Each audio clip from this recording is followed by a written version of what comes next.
All right, so these are modern portfolio theory quantitative tools and statistics, right, for assessing risk or talking about risk in portfolio management. So when I say modern portfolio theory, I'm talking about the most generally accepted, method of managing investment portfolio assets that's used in the professional investment community, professional investment portfolio management community. And it's probably been since for the last almost 60 to 70 years. These are concepts that have been developed. First initiated by a guy named Harry Markowitz when he wrote an academic paper back in the 50s that was initially widely criticized and then widely accepted. And there are many other people that added to that conversation and added to his academic research in the time since. But basically what modern portfolio theory is the concept of building a diversified portfolio, right? So everybody obviously has heard of that concept, right? You hear it in any, investment management ad, right? On TV or in magazines or anywhere else, is your portfolio diversified, right?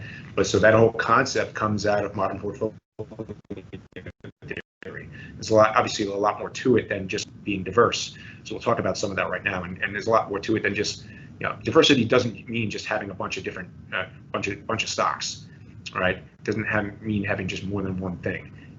It means there's actually very specific definitions of what diversity means, right? And how to analyze it, right? Because diversity, according to modern portfolio theory, is the best way to reduce what's called unsystematic risk. I'll come to that in a minute. And so let's talk about modern portfolio theory and concept and what it's meant to do. All right, there are three main inputs to building what's called an optimal portfolio from a modern portfolio theory perspective. All right, and an optimal portfolio by definition is going to be a portfolio that gives you the lowest risk with the highest rate of return, or the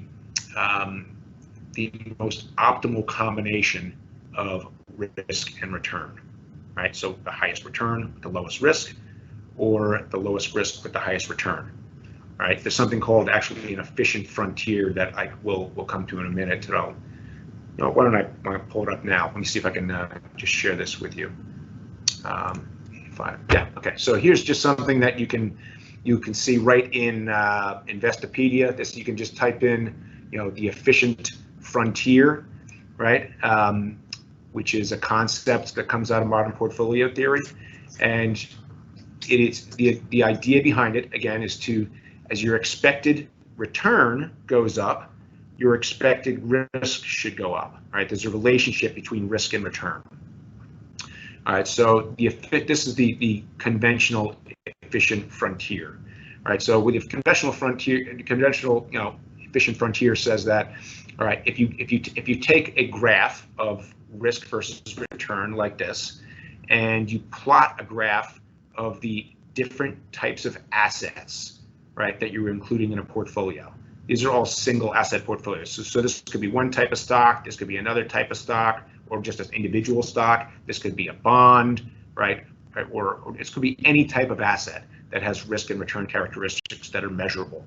All right, if you plot these, right, on this graph, and you build a portfolio of a mix of these different types of assets, then you can move your expected risk to return up and to the left on this graph. And by doing that, by moving it up and to the left, when you move to the left, you're lowering your expected risks and you're increasing your expected return. All right, so the more of these assets you can include that are below this, or that are inside of this line, right? The closer you can get to this dot here, which is what's called the market portfolio, or in this case they call it the ideal market portfolio. All right, and the ideal market portfolio combines something that is called the risk-free rate, right? Which is basically your opportunity cost, or the lowest it's the rate of return you can get on an investment with taking, in theory, no risk. I'll come back to that later. It doesn't exist, right? But in theory, right? The risk-free rate of return typically is they're talking about the rate of return on short-term treasury bonds, right? That's the most common proxy for the risk-free rate. So if you combine that with an optimal portfolio, an optimal mix of stocks, bonds, and other types of assets, and you can get to this line of tangency here with this thing called the efficient frontier. It's called the capital market line, and you can get to this ideal market portfolio, which will give you the best possible combination of expected return with the lowest risk. Anybody want me to explain that concept further? I know that was a very short. There are entire, classes in, MBA level classes that are done on this, graduate level. I gave you like a super short definition of what this is. Anybody want me to go any further into this piece yet? Okay, I'm going to come back to this. All right, so that's the efficient frontier, right? And the reason I made mention of that is because the efficient frontier, to get to that efficient frontier, you need to optimally combine these three components, these three measures, right? One of them is your expected return, or your mean, your average rate of return, right? And that's relatively simple calculation. That's the expected return or gains, right? Usually on an annualized basis you expect to get from your portfolio or from your asset that you're going to invest in, right? The next component is the standard deviation. Now this is a little bit more complex, and standard deviation is a measure of the volatility level of a portfolio. And volatility, so this is in modern portfolio theory, volatility is the definition of risk. So what that means is, in modern portfolio theory, all of these things up here, right, can be combined and encapsulated in this one measure of volatility of the portfolio. Right. Another interesting thing about modern portfolio theory's assessment of risk or definition of risk, it includes, so when most people think of risk, from a conventional standpoint, not thinking outside the realm of investment management, they're thinking about the risk of loss, right? The risk that something will go down, right? They're not thinking about the risk that something will go up, right? Because how is that really risk, right? You're winning, right? Now, with modern portfolio theory, it in fact defines risk as volatility, which includes both downs and ups. So it's including the zigs and the zags, right? So standard deviation is a measure of the variability or volatility of a portfolio assets. Right, so it's important to understand that. So there are other measures of risk that are sometimes used in modern portfolio, but that is the core original definition of risk in MPT, right? Right. Another thing nice thing about standard deviation, I don't think they had it in that particular article. Let me just talk about it verbally. I don't have a graphic for you here. But standard deviation, some of you have probably done some kind of data analysis course or statistics course or seen this. But standard deviation, basically, if you think about the normal distribution curve or the bell curve, right? Standard deviation is a measure of the probability that an outcome will lie within certain ranges across this bell curve. So if you have an average rate of return, your mean, and you measure one standard deviation to the left or the right on that bell curve from the mean, that means that, and this is the actual numbers, 60% of the time your outcome will fall within one standard deviation from your average, so plus or minus from that average. So that means if your average rate of return, your expected average rate of return on a specific asset, on one stock, for example, is 7%, right? And your your standard deviation is 8%, that means that 60% of the time your results will fall within the range of -1% to 15%. Everybody see what I did there? I took the 8% and subtracted it from the 7 and added it to the 7. So 68% of the time will fall within those ranges, even though the average comes out at 7, right? And then at 95% of the time, which is 2 standard deviations, will fall within, in that example, the range of -9 to positive 23%. Right, so 95% of the time. And then you go out to 3 standard deviations, which was 99% of the time, and you get the idea. The standard deviation moves out from one side to the other. So basically, the higher the standard deviation, the higher the level of risk in a portfolio. Because if my expected mean was 7, but my standard deviation was 9 instead of 8, now 68% of the time I'm gonna fall within the range of -2% to positive 16%. It's a wider range, right? The wider range of potential outcomes, which means greater risk.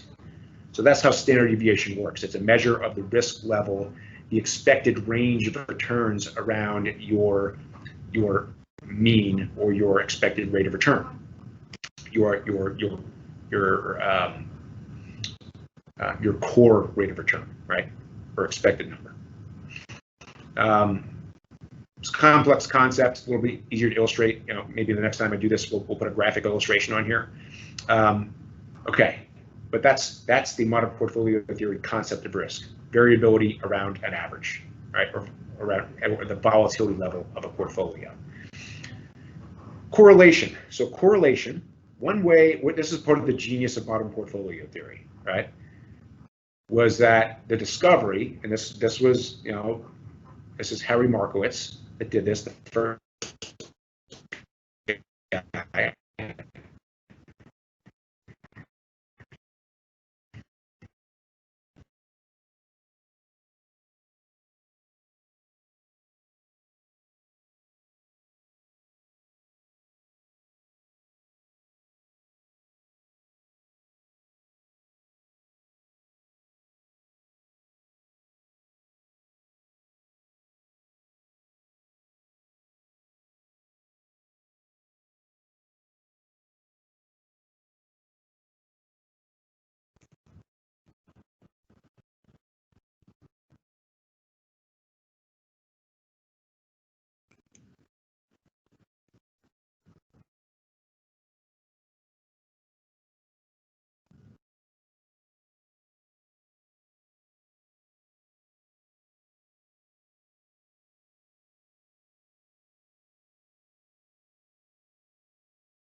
Okay, everybody, can you hear me again now, or am I still frozen?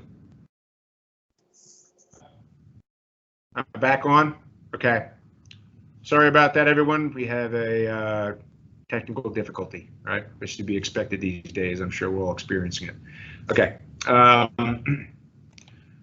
Okay, where was I? Let me reshare my screen.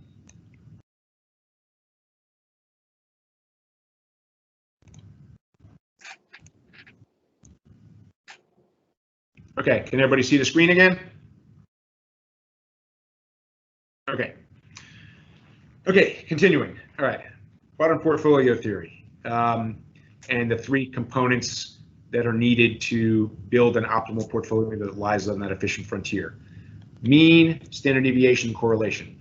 Here was the genius of modern portfolio theory, right? It was the recognition that not only does each type of asset that's out there, or each individual asset that's out there, have a measurable mean and standard deviation, they also have a measurable correlation between each other. All right, so what I mean by that is, let's say I have a single stock and a single bond, right? You can measure the their reactions over time to changes in the market relative to each other. So for example, to keep it real simple, in bear markets and stock bear markets, you may get long-term treasury bonds that tend to rise in value, whereas stocks tend to decline in value, right? And you can measure, so they would have a negative correlation. They move in opposing directions to each other, right? So a -1 correlation would mean that they move in at exactly the same time in the exactly opposite direction, right? And exactly the same amount, right? And then a correlation of +1 would be that they move exactly the same time in exactly the same direction. So they both move up at the same time and both move down at the same time. So those are extremes. Anywhere in between those is where reality is, when you're measuring the correlation between different types of assets or different assets. So this recognition was part of the epiphany moment for Harry Markowitz to realize that by combining assets in a portfolio that have low correlations, right, or negative correlations, you can improve the risk-adjusted returns of the portfolio. Meaning that if you have an asset that let's you have one stock and one bond, right? One long-term treasury and one, let's call it, mid-grade, risk stock, right? Or lower risk stock. And each of them have the same expected long-term volatility, right? So you would think that if you owned each of those separately, they would get to the same place at the same time, right? But they would still have this volatility, right? Now, let's say both of those things had a perfect -1 correlation, and you combine them in a 50-50 stock bond portfolio. Now they're moving in opposing directions at exactly the same time. They have exactly the same risk, and they have exactly the same return. This would mean that at the end of the day, several years in the future, if you held that 50-50 portfolio, it would be vastly superior to holding any one of those portfolios alone, because it would get you to the same place in terms of returns, but it would completely eliminate the volatility, the ups and downs, right? So that was the genius of this, is the recognition that basically by building a diversified portfolio that does not just include one asset because you think it's the best asset, right? But including multiple assets that move in different directions at the same or different times is going to get you a better risk-adjusted return, right? Basically, you're going to smooth out your trajectory line. So that's the concept. Now, in reality, it doesn't work exactly that way, unfortunately, right? Because there are basically no assets out there that had exactly the same mean, exactly the same standard deviation, and have a perfect -1 correlation, right? They are less optimal than that. But in concept, it still works. So it doesn't get you exactly to that place I just mentioned, but what it does get you to, it can, by including assets that have low or negative correlation in a portfolio that have near the same level of returns and near the same level of standard deviation, or hopefully lower standard deviation, so lower risk, lower variability, then you can improve the risk-adjusted returns of the overall portfolio. Okay, so that is the true definition of diversification according to modern portfolio theory, which is so a diversifying asset should have low or negative correlation to every other asset that is already in your portfolio. All right, so that's the nutshell version of modern portfolio theory, diversification, and what is sometimes called strategic asset allocation. So the way this is actually implemented, right, in the modern world here, is that you build a diversified portfolio of several different types of many different types of stocks, bonds, and other types of assets like real estate and commodities, or hedge funds and private equity and others, right? You set percentage splits between those to effectively lock in your expected standard deviation, your expected risk, and your expected long-term returns, and then you rebalance back to those percentage splits over time, right? That way you keep your expected returns and standard deviation roughly in line with what your objectives are, right? So you can more consistently, the idea is to try to be able to develop an investment portfolio that is more consistently able to achieve investor objectives over the long term, as opposed to be completely subject to the vagaries of a set of individual stocks or a certain area of the stock market, or even an individual house, for example. People often confuse. We get this a lot. People think by buying some individual investment real estate properties, that's a better way than building a diversified portfolio than building a diversified portfolio of stocks and bonds. Well, not really. What you're really buying when you buy an individual house or apartment complex or office building, what you're doing is the same thing as buying an individual stock. Now you're buying idiosyncratic risk of that particular asset, and basically vastly reducing the diversity level of your portfolio. If it happens to be the right asset, that's a market-beating asset, great, more power to you. You got lucky, but more often than not, that will not be the case, as statistics and history show. Okay, coming back to the diversified portfolio, one of the ways you can measure the improvement in the risk-adjusted returns of a portfolio, or the detriment, right, that you've created by adding or removing a security, is through the Sharpe ratio. All right, so this is just one. There's actually many other measures of risk-adjusted returns. Just one, probably the most commonly used one. So the Sharpe ratio is a measure of returns per unit of risk. All right, so this is not exactly the equation, but the equation is effectively you take your mean return or expected return, and you divide it by your standard deviation, your risk level, and that'll give you return per unit of risk. All right, so a higher Sharpe ratio is better. So one of the ways that you can use this is by comparing two alternative portfolios. And let's say you have a current portfolio, you measure the Sharpe ratio, and you then compare that to a proposed portfolio and measure the Sharpe ratio. You can basically compare apples to oranges and say which one has a higher return per unit of risk, right? So that's one measure of risk-adjusted returns. This is something that most investors do not understand, right? Most retail investors do not understand. The only thing, and one of the reasons you have to explain this to them, this concept of standard deviation, Sharpe ratio, risk-adjusted returns. Most people, the only thing they get is the mean return, right? They look at their report, they look at their statement, and it shows them they averaged X percent. They got 5% of their portfolio when the S&P 500 did 10%. And they say, well, how come my portfolio only did 5% when the S&P 500 did 10%? Well, it's very simple, Mr. Smith. Your portfolio took about only 40% of the risk of the S&P 500 because we had you in a portfolio of 50-50 stocks and bonds, and because of that diversity, it even further reduced your portfolio volatility.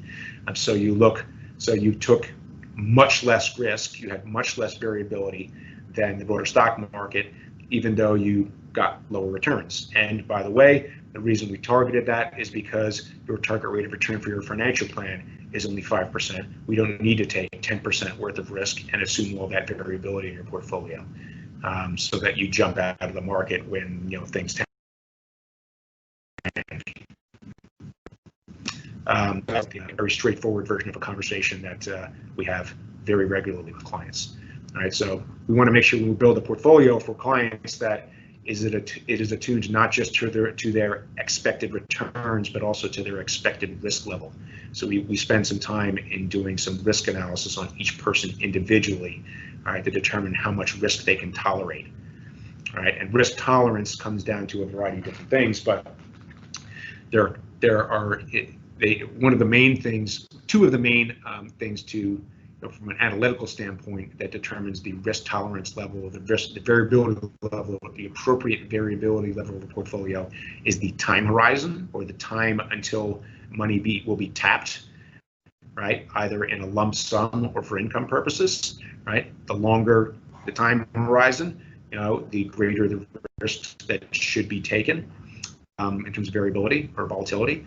Another is the income level of a portfolio. So if a person needs to withdraw a specific amount of income and they are indifferent to the volatility level of the portfolio from the standpoint of being a moderate investor versus a conservative or an aggressive investor, all things being equal, if you need a higher income from your portfolio, you have to take a greater risk to get that higher income. Otherwise, you're going to draw down the portfolio over time and eventually possibly drain it completely.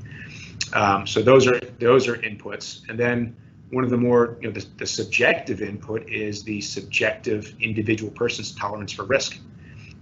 Some people are, based on past experiences or based on just their own proclivities, or maybe it's genetic, who knows, they are predisposed to be either more accepting of risk, regardless of what purpose the portfolio is for, or less accepting of it. All right, more risk tolerant or more risk averse. All right, so that has to be an input into the conversation and into determining what kind of portfolio should be put in place for them. Okay. All right. Anybody comments about that? Experiences with that you want to share?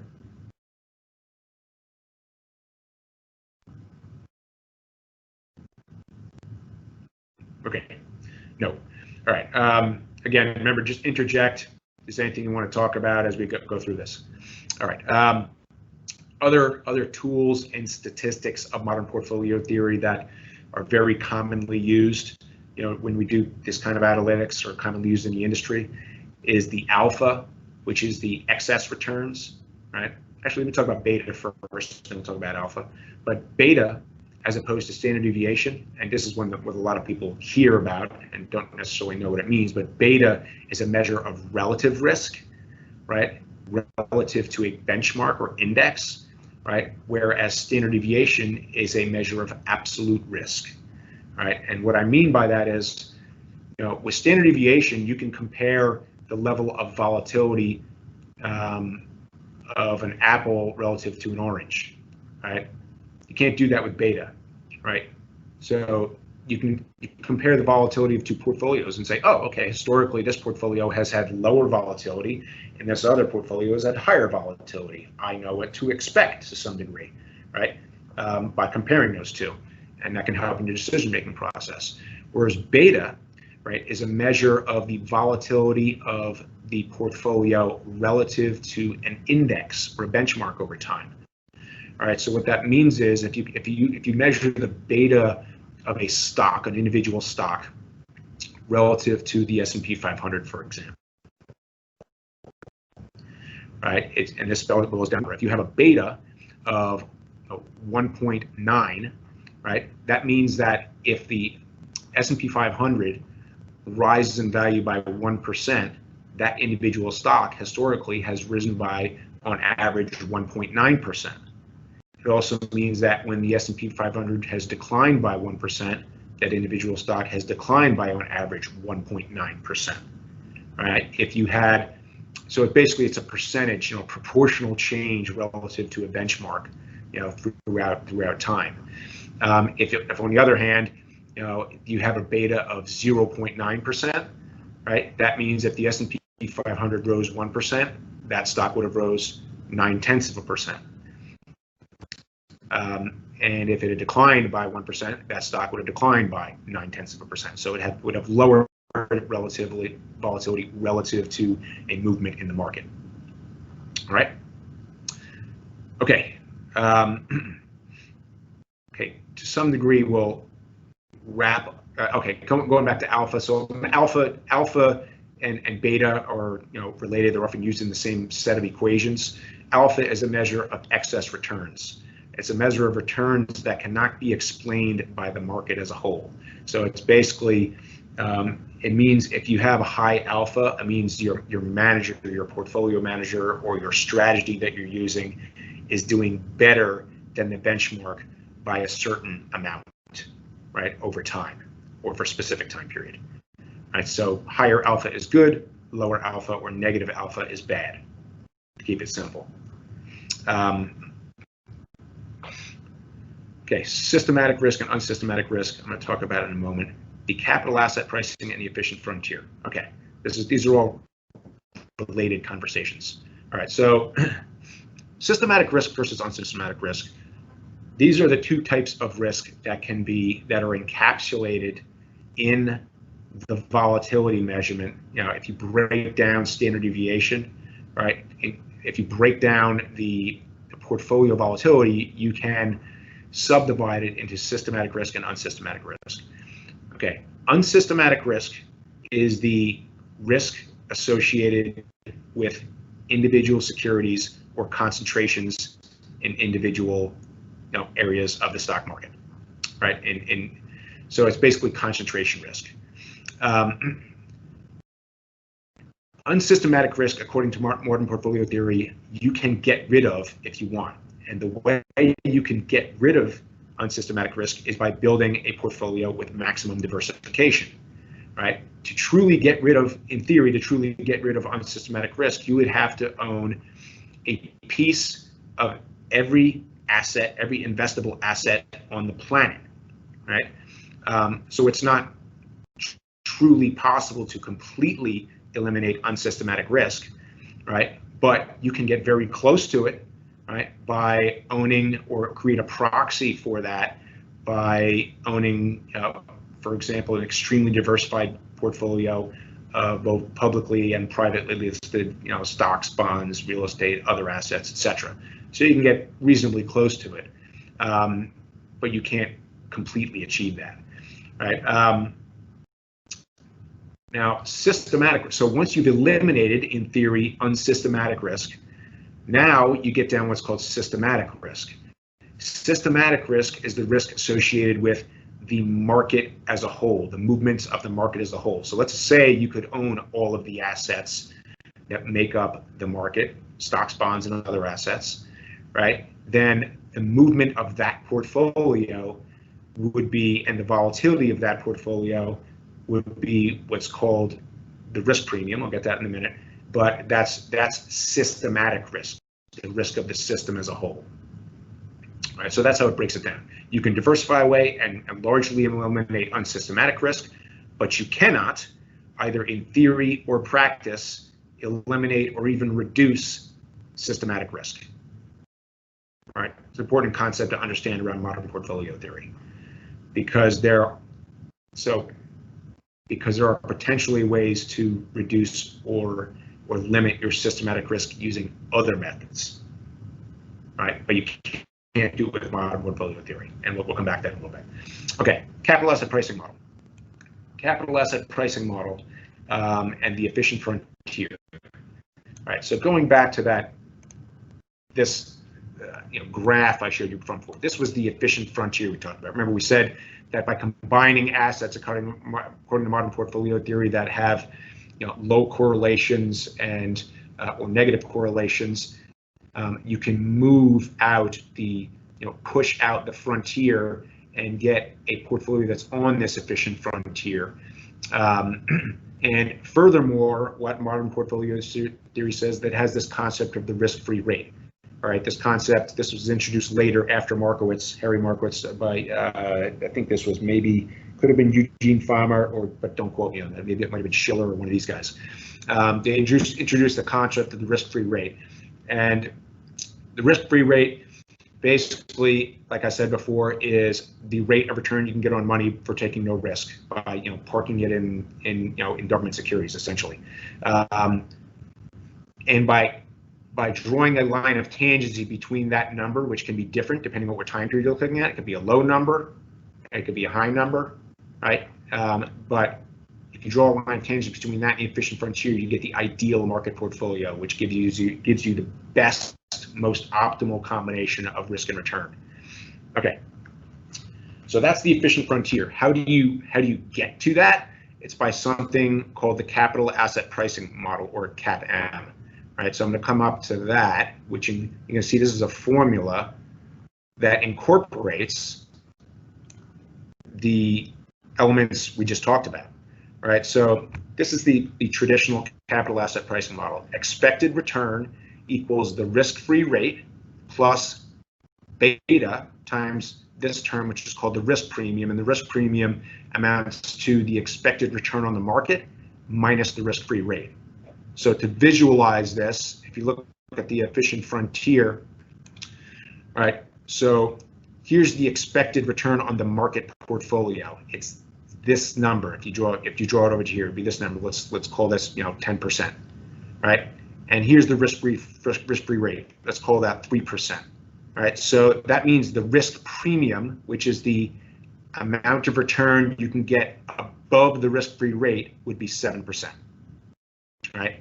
So what this is saying is, I'm just throwing numbers in here. These are not, the actual numbers. Obviously, they vary every moment, right? And it depends on what type of assets you're talking about, using ballpark numbers. So if your expected return was on the market portfolio is 10, minus risk-free rate is 7, and your beta is, let's see. So that's, 1 point. If your beta is 1.1, so now we're talking about a 7.7 plus the risk-free rate is 3. So your expected return is now 10.7%. Right? If that makes sense to everybody, right? Because I chose a higher beta there than the market as a whole. Right? So because it's a higher beta, you get a higher expected return on that particular portfolio. It's a lower beta, you get a lower expected return over time. So this is the capital asset pricing model. This is this is used variations of this. This is the original version of this analytical tool. But there are many variations. There have been many additions to this and subtractions from this that have been made over time. There have been, some firms apply this in a different way. Everybody's got their own little secret sauce or way that they, make adjustments to this to try to make it work for them better. There are some people that say that the capital asset pricing model, doesn't work and never worked. Also, just FYI, there are some people that say there are breakdowns of this. So, for example, I think Eugene Fama, and he's very influential on the DFA fund advisors. They'll break this down into like, 5. They have one expanded version of this of 5 different risk factors, and another version with like 60 different risk factors. So again, This is the most basic one that is taught in MBA programs, for example, right, or finance programs in academic institutions. Okay, I threw a lot of this in here at you at once. I wanted to give you a smattering of the idea of the basic concepts that are used in modern portfolio theory, because they're used very widely, right, and all of these concepts incorporate risk. Whereas like I said, the conventional, the retail investor, all they're looking at risk, and they're not looking at any of these other things or even have any awareness of them. So sometimes it's extremely rare that we would go into these conversations with anybody other than an institutional investor or an advisor, and even then it's pretty rare. But these are some of the inputs that go into building portfolios.